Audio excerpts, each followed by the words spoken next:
Hello guys, this is KD here. You are watching our YouTube channel ABCL Online. ABCL Online stand for Anybody Can Learn Online. तो biology के हम अपने नौवें lecture की ओर बढ़ते हैं और आगे पढ़ते हैं। इससे पहले हम ये जान लेते हैं हमने 8वें लेक्चर में क्या पढ़ा था। तो अगर मैं समराइज़ करके आप लोगों को बताऊं तो मैंने 8वें लेक्चर में ये पढ़ाया था कि हेमोग्लोबिन हमारी बॉडी में अगर कम हो जाती है तो हमारा एनर्जी कम बनता है। हेमोग्लोबिन कम होने के कारण हमारे अंदर ऑक्सीजन कम जाता है, जिसकी वजह से एनर्जी कम बनती है और बॉडी में वीकनेस फील होती है। हम आरबीसी के कुछ इंपॉर्टेंट फैक्ट पढ़ रहे थे, ठीक है। तो आगे चलते हैं, जैसा कि मैंने बोर्ड पे लिखा हुआ है देखते हैं। देखो, हिली एरियाज़ में जाने पर आरबीसी की संख्या पर क्या प्रभाव पड़ता है, ठीक है। जब हम पहाड़ी क्षेत्र में जाते हैं, ठीक है, किसी माउंटेन पे जाते हैं तो हमारे आरबीसी के नंबर पे क्या प्रभाव पड़ता है, क्या इफेक्ट पड़ता है, ठीक है। तो देखिए, जब हम हिली एरिया में जाते हैं तो हमारा आरबीसी इंक्रीज हो जाता है। क्यों इंक्रीज होता है? अब देखिए, हमारी बॉडी में जो एनर्जी है वो कांस्टेंट है। मान लो 2000 कैलोरी हमारी बॉडी में एनर्जी चाहिए ही चाहिए, वो कांस्टेंट है। तो मैंने यहाँ पे एक रिलेशन लिख दिया, RBC that is haemoglobin plus O2 oxygen हमारा क्या फॉर्म करता था, क्या बनाता था, एनर्जी बनाता था। तो एनर्जी जो ये बनाता था ये हमारा कांस्टेंट एनर्जी होता था, ठीक है। अब हम गए हिली एरियाज में, हम हाइट पे गए तो हाइट पे हमारा ऑक्सीजन कम मिलता है, ये तो सबको पता है, ऑक्सीजन कम मिलता है। अब हमको सरवाइव करना है वहाँ पे, ठीक है, वो उस इंसान को सरवाइव करना है जो हिली एरिया में गया हुआ है, हिली एरियाज में। तो हिली एरिया में जाने के बाद क्या होगा, यहाँ पे हमारा क्या है, एनर्जी कांस्टेंट है। एनर्जी जब यहाँ से कांस्टेंट है तो हमारा ऑक्सीजन कम बन रहा है। अब इस एनर्जी को कांस्टेंट रखने के लिए आरबीसी को इंक्रीज होना पड़ेगा, ठीक है, तभी हमारा ये इक्वेशन बैलेंस होगा और हमारा एनर्जी कांस्टेंट रहेगा। अब देखिए, एनर्जी हमारा आरबीसी और ऑक्सीजन में क्या रिलेशन होता है, इनवर्सली प्रोपोर्शनल, व्युत्क्रमानुपाती क्रमानुपाती का रिलेशन होता है, ठीक है। जैसे जैसे हमारा ये ऑक्सीजन कम होगा, जैसे हम हिली एरियाज में जाते रहेंगे हमारा ऑक्सीजन कम होता चला जाएगा और आरबीसी हमारा बढ़ता चला जाएगा, ठीक है। आरबीसी हमारा इंक्रीज होता चला जाएगा, ठीक है, आरबीसी हमारा इंक्रीज होता चला जाएगा। अब देखिए, आरबीसी इंक्रीज होता है भाई किस वजह से होता है, ठीक है। आरबीसी जो इंक्रीज हो रहा है वो किस वजह से इंक्रीज हो रहा है, ठीक है, कोई तो चीज होगी। अब यहाँ पे इरिथ्रोसाइट है, ठीक है। देखिए, आरबीसी इंक्रीज करने का काम क्या करेगा, किडनी करेगा। किडनी क्या बनाएगा, एक प्रोटीन बनाएगा, इरिथ्रोप्रोटीन बनाएगा। किडनी क्या करेगा, मेक्स अ प्रोटीन, एक प्रोटीन बनाएगा जिसका नाम है इरिथ्रोप्रोटीन, ठीक है। जब हमारा हिली एरियाज में हम जाते हैं तो हमारा किडनी एक प्रोटीन बनाता है, इरिथ्रोप्रोटीन उसका नाम है, जिसकी वजह से हमारा आरबीसी इंक्रीज होता है, ठीक है। इरिथ्रोसाइट इसने क्या काम किया, अगर एग्जाम में आ जाए कि हिली एरियाज में आरबीसी को इंक्रीज करने का काम हमारा कौन सा ऑर्गन करता है, तो हमारा कौन सा ऑर्गन करता है, किडनी। अगर वो बोलेगा हमारा कौन सा प्रोटीन करता है, तो इरिथ्रोप्रोटीन करता है, ओके। अब ये भी आ जाएगा कि इरिथ्रोप्रोटीन कहाँ से बनता है, तो वो किडनी से बनता है। अब आगे चलते हैं, अब किडनी का नाम आया तो देखते हैं स्टडी ऑफ किडनी क्या होता है, नेफ्रोलॉजी, ठीक है। नेफ्रोलॉजी को क्या कहते हैं, स्टडी ऑफ किडनी, ठीक है। किडनी के अध्ययन को नेफ्रोलॉजी बोलते हैं, इसका हिंदी में भी यही नाम है, ठीक है। अब आगे चलते हैं, यहाँ पे मैंने पहला रिएक्शन इससे 8वें लेक्चर में बताया था, जब हमारा फूड के साथ O2 रिएक्शन करता है तो एनर्जी बनाता है, ठीक है। लंग्स में क्या होता था, हमारा CO2 डिडक्ट होता था, O2 प्लस हो जाता था, ठीक है। उसके बाद का रिएक्शन क्या है, एनर्जी बनाता था। ये जो एनर्जी है किसके साथ मिक्स होगा, CO2 के साथ, कार्बन डाइऑक्साइड के साथ, सम टाइम के लिए, ठीक है। अब क्या होगा, इसने एक प्रोडक्ट बना दिया, इसने एक कंपाउंड बना दिया, क्या बनाया, डीऑक्सी हेमोग्लोबिन। अब ये जो डीऑक्सी हेमोग्लोबिन है हमारी बॉडी में के लिए हार्मफुल होता है, ठीक है। कैसे हार्मफुल होता है, ये ब्लड का नेचर एसिडिक कर देता है, ठीक है, और हार्मफुल फॉर आवर बॉडी, हमारे शरीर के लिए नुकसानदायक होता है, ओके। आगे चलते हैं, देखते हैं ब्लड की ऑक्सीजन कैरी करने की क्षमता डिक्रीज हो जाती है, जिसके कारण अब ऑक्सीजन जा ही नहीं रहा बॉडी के अंदर, तो एनर्जी प्रोड्यूस हो ही नहीं रही, एनर्जी बन ही नहीं रही, एनर्जी डिक्रीज हो जाती है और वीकनेस फील होती है, ठीक है, हमारी बॉडी में वीकनेस फील होती है। तो यहाँ से कंक्लूजन अभी आगे चलते हैं। देखिए जैसे कि हमने लंग्स में ऑक्सीजन लिया, CO2 बाहर निकाला, ठीक है, ठीक है, एक्सीलेशन किया हमने CO2 का, ठीक है, हिंदी में बोलते हैं श्वासोच्छ्वास, ठीक है, डीऑक्सी हेमोग्लोबिन गया, अब क्या हुआ, बाहर निकल गया, ब्लड के साथ O2 रह गया, यहाँ पे एनर्जी बनाया। हमने 8वें लेक्चर से अभी तक हमने क्या जाना है, हमारा हेमोग्लोबिन का 2 काम होता है बॉडी के अंदर, मतलब आरबीसी जो होती है हमारी हेमोग्लोबिन होती है, उसका 2 काम होता है, 2 वर्क होता है। क्या होता है, ये O2 को तो बाहर निकालेगा, ठीक है, और CO2 को इनहेल अंदर लेगा, ठीक है, इसके 2 काम होते हैं। तो चलिए अब दोस्तों हम देखते हैं कि आरबीसी का शेप क्या होता है, न्यूक्लियस क्या होता है, न्यूक्लियस होता है या नहीं होता है, लाइफ स्पेन क्या होता है, ओरिजिन कहाँ से, इसकी उत्पत्ति कहाँ से होता है, इसका कब्रिस्तान कहाँ से होता है, कहाँ होता है, और ये नष्ट कहाँ होता है, ठीक है। ओके, आगे चलते हैं। अब मैं आपको बताता हूँ कि आरबीसी, देखो आरबीसी क्या है, रेड ब्लड कॉर्पसल्स, लाल रुधिर कणिकाएं, ठीक है। अब इसका एक्सेप्शन होता है, ठीक है, इसका एक एक्सेप्शन होता है अपवाद, केमल और लांबा दोनों पहाड़ी क्षेत्रों में पाए जाते हैं, इनमें ना न्यूक्लियस पाया जाता है इनके आरबीसी में, ठीक है, इसीलिए इनके सेल को कॉर्पसल्स ना इनके आरबीसी को कॉर्पसल्स ना बोल के सेल बोला जाता है, ठीक है। आगे चलते हैं। शेप क्या होता है इनका, बाइकॉनकेव, अवतल लेंस की तरह होता है, डमरू के आकार का, ठीक है। देखो बाइकॉनकेव बोलेंगे। न्यूक्लियस क्या होगा, केंद्रक इसका नहीं होगा, ठीक है। अब जब इसमें न्यूक्लियस नहीं होगा तो इसमें माइटोकॉन्ड्रिया भी एब्सेंट होगा, ठीक है। आगे चलते हैं। देखिए जो हमारा स्टार्टिंग में आरबीसी बन रहा होता है, हमारी बॉडी में जो आरबीसी बन रहा होता है स्टार्टिंग में उसमें न्यूक्लियस होता है, ठीक है। जब वो बन के मेच्योर हो जाता है तो उसका आरबीसी का न्यूक्लियस खत्म हो जाता है। तो एग्जाम में ऐसे पूछ देगा, at the time of starting formation of RBC nucleus absent present कुछ भी, ठीक है, तो उसमें न्यूक्लियस प्रेजेंट रहेगा। और अगर पूछ ले कि मेच्योर आरबीसी में हमारा न्यूक्लियस है या नहीं है तो हमारा एब्सेंट रहेगा, ठीक है। और सिंपली पूछेगा न्यूक्लियस आरबीसी में होता है या नहीं होता है तो हमारा नहीं होता है। लाइफ स्पेन क्या होता है, 20 to 120 डेज, ठीक है। हमारा लाइफ स्पेन आरबीसी, एक आरबीसी का लाइफ स्पेन है ये 20 से 120 दिन का, ठीक है। अगर एक वर्ड में मैं आंसर दूं तो मैक्सिमम टाइम बताऊंगा मैं इसका 120 डे, ठीक है। देखिए ये रहा, 1 वर्ड में अगर आंसर दूं तो इसका क्या होगा, 120 दिन का लाइफ स्पेन होता है एक आरबीसी का, ठीक। आगे चलते हैं। अगर ऑप्शन में बोथ दिया है, अगर ये दोनों ही दिया है और 20 दिया है, 120 दिया है और बोथ का ऑप्शन दिया है तो इसका आंसर बोथ वाला ऑप्शन लगेगा, ठीक है, 20 से 120 दिन का, ठीक। यहां चलते हैं। अब यहां पे क्या है हमारा ओरिजिन, उत्पत्ति कहां से होती है, आरबीसी कहां से बनता है, ठीक है, ये देखते हैं। उत्पत्ति आरबीसी कहां से बनता है, देखो रेड बोन मैरो से, लाल अस्थि मज्जा से बनता है। लाल अस्थि मज्जा से अगर ऑप्शन में ये नहीं होगा तो लॉन्ग बोन से बनता है, ठीक है। लॉन्ग बोन हमारी बॉडी में 2 प्रकार के होते हैं, बैकबोन और फीमर, ठीक है। वैसे सबसे लंबी हड्डी हमारी फीमर जांग की हड्डी होती है। ऑप्शन में अगर ये नहीं दिया होगा ना आरबीसी कहां से बनता है, रेड बोन मैरो, ठीक है, ऑप्शन में ये नहीं दिया होगा तो हमारा क्या होगा ऑप्शन में, लॉन्ग बोन, ठीक है। हमारा आंसर देन ये होगा लॉन्ग बोन, ठीक है। देखो अगर ऑप्शन में क्या है हमारा, ये रेड बोन मैरो नहीं दिया गया है देन हमारा आंसर होगा लॉन्ग बोन, ठीक है।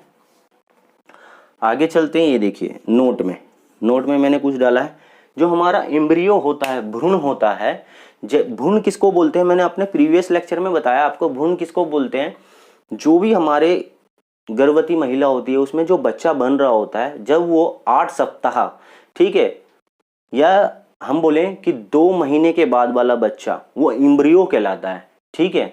उसमें आरबीसी यकृत से बनता है, ठीक है, लीवर से बनता है, ठीक है। उसमें आरबीसी कहां से बनता है, लीवर मतलब यकृत से बनता है उनमें आरबीसी, ठीक है। ग्रेवयार्ड ऑफ आरबीसी क्या होता है, आरबीसी का कब्रिस्तान, ठीक है, स्प्लीन, इसको स्प्लीन है, इसको हिंदी में बोलते हैं प्लीहा या तिल्ली, ठीक है, प्लीहा एंड तिल्ली या तिल्ली, ठीक है। अब देखिए ये डिस्ट्रॉय कहाँ होता है, नष्ट कहाँ होता है हमारा आरबीसी जाके, हमारा आरबीसी जाके नष्ट कहाँ पे होता है, इस लीवर में, ठीक है। देखिए यहाँ पे लीवर यकृत में जाके ये नष्ट हो जाता है। ठीक है, इसके आगे हम पढ़ेंगे कि जो भी हमें डॉक्टर सजेस्ट करते हैं कि आफ्टर 3 मंथ ही हमें ब्लड डोनेट करना चाहिए, इससे हमारी बॉडी पर कोई इफेक्ट, कोई प्रभाव नहीं पड़ता है। ठीक है, वो क्यों बोलता है, वो इसी आरबीसी पे ही है खेल। कैसे, जब हमारा आरबीसी 120 दिन का लाइफ स्पेन है, अब आरबीसी जब हमारा 90 डे का होता है, जब हमारा आरबीसी 90 दिन का होता है, तो वो स्टोर होने चला जाता है। कहाँ पे, स्प्लीन में।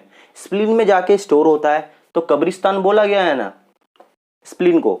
तो वो 90 दिन के बाद जो हमारा ओल्ड आरबीसी होता है वो स्प्लीन में चला जाता है, स्टोर हो जाता है। अब स्टोर हो जाता है, अब 90 दिन जो हमारा 90 दिन हो चुके हैं जिस आरबीसी स्प्लीन में जाके स्टोर होता है, उसके रिप्लेसमेंट में हमारा न्यू आरबीसी बनना स्टार्ट होता है। हमारी स्प्लीन में जो ब्लड स्टोर होता है जाके, ठीक है, जो हमारा आरबीसी स्टोर होता है, और हम क्या कितना यूनिट ब्लड डोनेट करते हैं, कितने महीने बाद करते हैं, ठीक है, हमें डॉक्टर क्या सजेस्ट करते हैं वो थोड़ा सा जान लेते हैं। ठीक है, पता होना चाहिए सबको। ठीक है, नॉलेज के लिए ठीक रहता है। देखिए, जो हमारा मैक्सिमम टाइम है, जो हमारा मैक्सिमम टाइम ऑफ आरबीसी है, लाइफ स्पेन कितना है मैक्सिमम, 120 दिन का। ठीक है, 120 दिन का जो हमारा लाइफ टाइम है, अभी आफ्टर 90 डे, 90 दिन के बाद ये जाता है स्प्लीन में, स्टोर हो जाता है। ठीक है, अब क्या होता है, देखिए यहाँ पे ओल्ड आरबीसी 90 दिन के बाद ये होता है बॉडी के अंदर, क्या होता है, old RBC store in spleen. ठीक है, प्लीहा में जाके संचित हो जाता है, स्टोर हो जाता है। ठीक है, अब इसके रिप्लेसमेंट में न्यू आरबीसी बननी होती है, बनती रहती है, प्रोसेस चलता रहता है। ठीक है, ओल्ड आरबीसी के रिप्लेसमेंट में हमारा न्यू आरबीसी बनता है बॉडी में। अब इसका रिप्लेसमेंट होता है। अब देखिए ये स्प्लीन है, स्प्लीन में हमारा ओल्ड आरबीसी जाके स्टोर हो गया।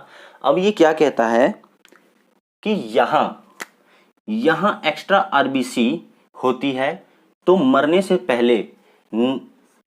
30 दिन पहले ही स्प्लीन में जाके स्टोर हो जाती है। अब क्या है, मरने से 30 दिन पहले ही जाके ये स्प्लीन में जाके स्टोर हो गई भाई, कि अब हमारी जगह नहीं है, यही हमारा घर है, स्प्लीन ही हमारा घर है, स्टोर हो गई।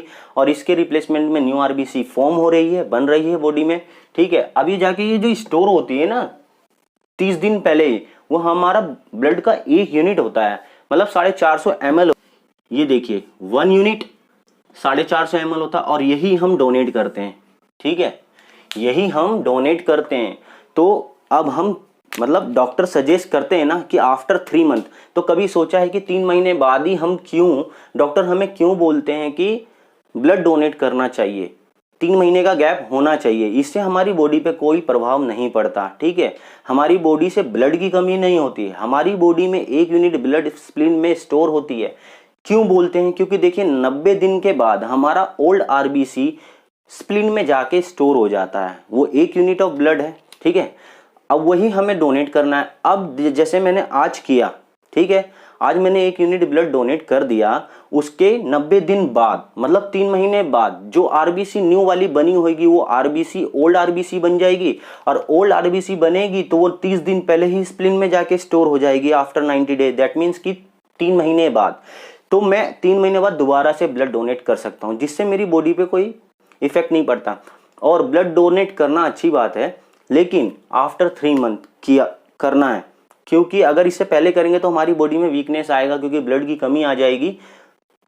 अगर हम इस प्रोसेस को फॉलो करते हैं, जैसे 90 दिन बाद के बाद हम जब ब्लड को डोनेट करेंगे तो हमारी बॉडी पे कोई प्रभाव नहीं पड़ेगा। ठीक है, तो ब्लड डोनेट करने से डरना नहीं चाहिए, बट ये ध्यान में रखें कि मेरा 3 मंथ कंप्लीट हुआ है या नहीं हुआ है। ठीक है, अच्छा दोस्तों थोड़ा सा एडजस्ट कर लेना, यहाँ पे इंक खत्म हो गई है। ठीक है, तो थोड़ा सा विजिबल तो होगा, मैं बाकी बोल रहा हूँ तो उससे समझ में आ जाएगा। तो पहला पॉइंट देखते हैं, देखिए note, spleen known as blood bank of our body.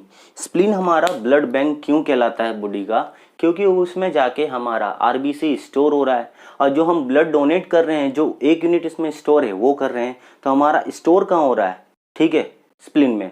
So that's why हम उसको blood bank of our body बोल देते हैं। ठीक है, आगे चलते हैं, अब हम पढ़ेंगे WBC के बारे में। ठीक है, WBC के बारे में पढ़ेंगे, तो WBC का फंक्शन क्या होता है पहले देख लेते हैं। शरीर को प्रतिरोधक क्षमता प्रदान करता है। ठीक है, प्रतिरोधक क्षमता मतलब बीमारियों से लड़ने की क्षमता देता है, ठीक है, provide immunity to the body, ठीक है। और इसका दूसरा क्या है, टू फाइट अगेंस्ट डिजीज, भाई बीमारी से लड़ने की क्षमता देता है। अब आगे चलते हैं, देखो WBC को हम क्या कहते हैं, body guard of our body, क्योंकि रक्षा करता है हमारी शरीर का अंगरक्षक बोलते हैं। और दूसरा सोल्जर ऑफ अवर बॉडी, मतलब शरीर का सैनिक बोला जाता है, ठीक है। जैसा हमने RBC में पढ़ा था कि हमारा इसका शेप क्या होता है, ओरिजिन क्या होता है, न्यूक्लियस होता है या नहीं होता है, इसका ग्रेवयार्ड कब्रिस्तान क्या होता है, ठीक है, ये डिस्ट्रॉय कहाँ होता है, नष्ट कहाँ होता है जाके, तो ठीक है। उसमें हिंदी इंग्लिश दोनों में लिख रहा था, इसमें मैंने लिख दिया, ठीक है, हिंदी यहाँ पे लिख दिया, इंग्लिश इन सब इसके इन सब का हिंदी मैंने RBC में जो लिखा है वही इसका हिंदी हो गया। यहाँ पे शेप का आकार हो गया, न्यूक्लियस का केंद्रक हो गया, लाइफ स्पेन का उसका जीवन काल हो गया, ओरिजिन की उत्पत्ति हो गई, ग्रेवयार्ड कब्रिस्तान हो गया, और हमारा डिस्ट्रॉय नष्ट कहाँ होता है, ठीक है। अब देखते हैं, देखिए हमारा जो शेप होता है ना अमीबा का, वो इरेगुलर होता है। इरेगुलर दैट मीन्स कि अनियमितता, मतलब कोई भी शेप डिफाइन नहीं होता इसका कि हमारा किसी भी आकार का होगा, या रेक्टेंगल होगा, सर्कुलर होगा, ठीक है, ट्रायंगुलर होगा, कुछ नहीं डिफाइंड है इसका। इसका मतलब ये अमीबा शेप का होता है, ठीक है। एग्जाम में आएगा या तो what is the shape of WBC, white blood corpuscles, तो वहाँ इरेगुलर हो जाएगा, अनियमितता हो जाएगा, या हमारा ऑप्शन में दिया होगा अमीबा शेप, ठीक है, इरेगुलर या अमीबा शेप, ठीक है। आगे चलते हैं, न्यूक्लियस में, हाँ न्यूक्लियस में पाया जाता है, WBC में हमारा न्यूक्लियस पाया जाता है। और WBC में न्यूक्लियस पाया जाता है तो दैट मीन्स कि हमारा माइटोकॉन्ड्रिया भी पाया जाता होगा, ठीक है, हाँ पाया जाता है, हमारा माइटोकॉन्ड्रिया भी पाया जाता है क्योंकि इसमें न्यूक्लियस प्रेजेंट है, ठीक है। अब लाइफ स्पेन क्या होता है, देखो ये बड़ा ही दिक्कत वाला है, इसमें लाइफ स्पेन क्या है, 3 से 5 दिन का है, ठीक है, लेकिन 21 दिन का भी है। अब ऑप्शन पे डिफाइन करता है कि ऑप्शन हमें टिक कैसे करना है, हिट कैसे करना है एग्जाम में अगर आ रहा है। 99% ऑप्शन में हमारा आता है 3 से 5 दिन, ठीक है, WBC का लाइफ स्पेन, ठीक है। अगर हम मैक्सिमम बात करूं उसी में तो 5 दिन, मिनिमम बात करूं तो 3 दिन, लेकिन 99% अगर ये ऑप्शन नहीं आया तो हमारा 21 दिन होगा, अप टू 21 दिन, मतलब ज्यादा से ज्यादा हमारा WBC सर्वाइव कर पाता है तो 21 दिन तक, ठीक है। यहाँ पे ये 99% ऑप्शन में तो 3 से 5 दिन आएगा, अगर ये नहीं आया तो 99% अगर नहीं आया तो देन हमारा आंसर ऑप्शन में भी होगा गिवन। अगर हमारा 3 से 5 दिन नहीं दिया है तो ऑप्शन में 21 दिन वाला ऑप्शन ढूंढना और उसको हिट कर देना, ठीक है। ओरिजिन क्या है, उत्पत्ति कहाँ से होती है, बोन मेरो, अस्थि मज्जा से इसकी उत्पत्ति होती है, ठीक है। और ग्रेवयार्ड क्या है इसका, कब्रिस्तान, लीवर है, यकृत है, ठीक है। और ये जाके कहाँ नष्ट होता है, कहाँ मर जाता है, तो ब्लड में जाके ये नष्ट हो जाता है। तो डिस्ट्रॉय कहाँ होता है, ब्लड में जाके। अब इसके आगे हम पढ़ेंगे टाइप्स ऑफ WBC, ठीक है, 5 टाइप के होते हैं WBC, ओके। आगे चलते हैं, आगे पढ़ते हैं, जो WBC है उसके 5 टाइप पढ़ लेते हैं, ठीक है, उसका बेसिक नॉलेज ले लेते हैं इस लेक्चर में, ठीक है। देखो जो हमारा WBC है, WBC के 5 टाइप ये हैं, ठीक है। WBC 5 प्रकार के होते हैं, ठीक है। देखो ओसिनोफिल्स, बेसोफिल्स, न्यूट्रोफिल्स, मोनोसाइट और लिम्फोसाइट के। तो मैंने इनको कैटेगराइज किया है, कैसे कैटेगराइज किया है वो मैं आपको बता देता हूं। देखिए ये क्या है, ग्रेनुलोसाइट, अग्रेनुलोसाइट, ठीक है, कणिका युक्त, कणिका रहित, ठीक है। अब क्या है, कणिका युक्त, कणिका रहित। अब इसमें ना हमारा न्यूक्लियस तो पाया जाता है, ठीक है, लेकिन इन दोनों में एक न्यूक्लियस पाया जाएगा और इनमें डिफरेंट न्यूक्लियस पाए जाएंगे। तो इसको जब ये ज्यादा ही न्यूक्लियस पाए जा रहे हैं इसमें तो ये खुदरा खुदरा सा दिखाई देता है, ठीक है, खुदरा खुदरा सा लगता है, और ये खुदरा खुदरा सा दिखाई नहीं देता, तो इसलिए हम इसको अग्रेनुलोसाइट बोलते हैं और इसको ग्रेनुलोसाइट बोलते हैं, ठीक है। अब देख लेते हैं, यहाँ पे मैंने कुछ नोट डाउन किया है वो देख लेते हैं। देखो ओसिनोफिल्स, बेसोफिल्स, न्यूट्रोफिल्स। ओसिनोफिल्स में कितने न्यूक्लियस पाए जा रहे हैं, 2। बेसोफिल्स में 2 या 3 न्यूक्लियस पाए जा रहे हैं।